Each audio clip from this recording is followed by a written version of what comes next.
کیسے ہو دوستوں حکومتیں پیسہ کیسے بناتی ہیں؟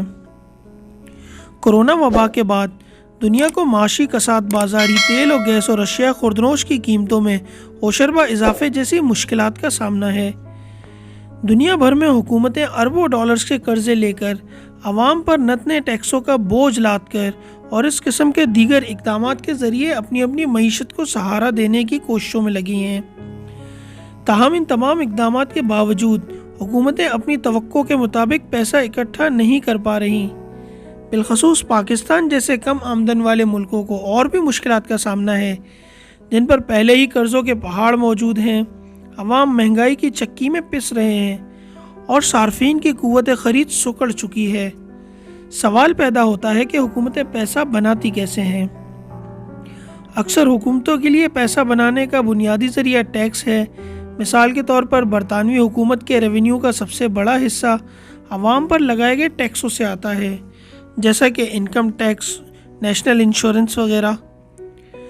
برطانیہ میں نوکری پیشہ افراد کی تنخواہ سے یہ ٹیکس ایک مخصوص شرح کے ساتھ ہر ماہ کاٹ لیے جاتے ہیں۔ امریکہ میں تنخواہ دار طبقے کی گزشتہ سال کی مجموعی آمدن دیکھ کر اس حساب سے انکم ٹیکس وصول کیا جاتا ہے۔ اسی طرح پاکستان میں حکومت نے حال ہی میں تنخواہ دار طبقے پر انکم ٹیکس کی شرح میں رد و بدل کیا ہے۔ اگر آپ ماہانہ 50,000 روپے اور سالانہ 6 لاکھ روپے کماتے ہیں تو آپ پر کوئی ٹیکس نہیں لگے گا، لیکن اگر آپ سالانہ 6 لاکھ سے 12 لاکھ روپے تک کماتے ہیں تو آپ کو 2.5% انکم ٹیکس دینا ہوگا۔ اسی طرح سالانہ 1 کروڑ 20 لاکھ روپے آمدن والوں کو 29,55,000 روپے کا فکس ٹیکس دینا ہوگا، جبکہ اس سے زیادہ آمدن پر 35% کے حساب سے ٹیکس عائد ہوگا۔ حکومتیں اشیاء اور سروسز کی خرید و فروخت پر مختلف قسم کے براہ راست ٹیکس بھی لگاتی ہے۔ پاکستان میں ماچس کی ڈبیا سے لے کر بجلی استعمال کرنے اور کار خریدنے پر بھی آپ کو جنرل سیلز ٹیکس دینا پڑتا ہے۔ بعض اوقات مخصوص ٹیکسوں کا نفاذ کیا جاتا ہے، جیسا کہ بچوں میں موٹاپے کے حوالے سے آگاہی پھیلانے کے لیے برطانیہ نے 2008-18 میں شوگر ٹیکس لگایا تاکہ عوام شوگر پر مشتمل سافٹ ڈرنکس کم خریدیں۔ کچھ ملکوں نے سگریٹ نوشی کی حوصلہ شکنی کے لیے تمباکو ٹیکس کا نفاذ کر رکھا ہے۔ کئی ملکوں میں پیٹرول اور ڈیزل پر چلنے والی کاروں پر ٹیکس کی شرح کافی زیادہ ہے کیونکہ وہ آلودگی پھیلاتی ہیں۔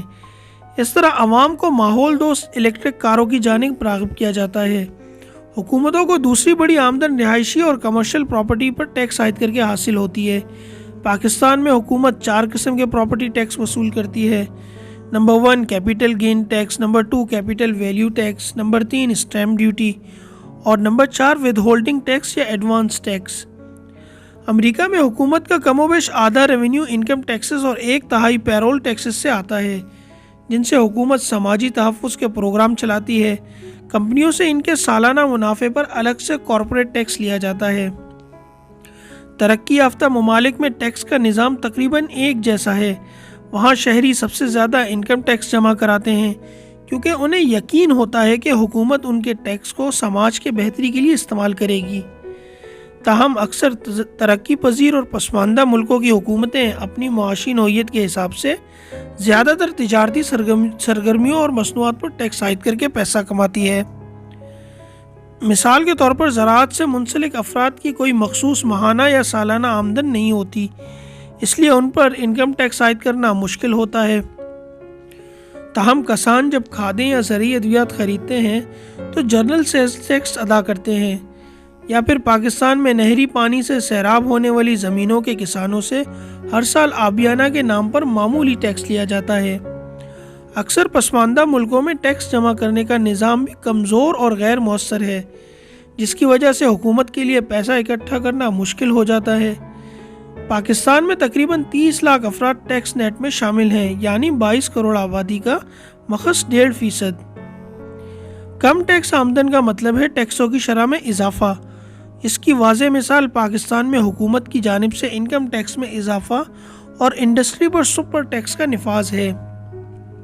اگرچہ اس کے اسباب کچھ اور بھی ہیں، کوئی ملک جتنا بھی امیر ہو وہاں حکومت کے امور سلطنت چلانے کے لیے بہرحال ٹیکسوں کا سہارا لینا پڑتا ہے۔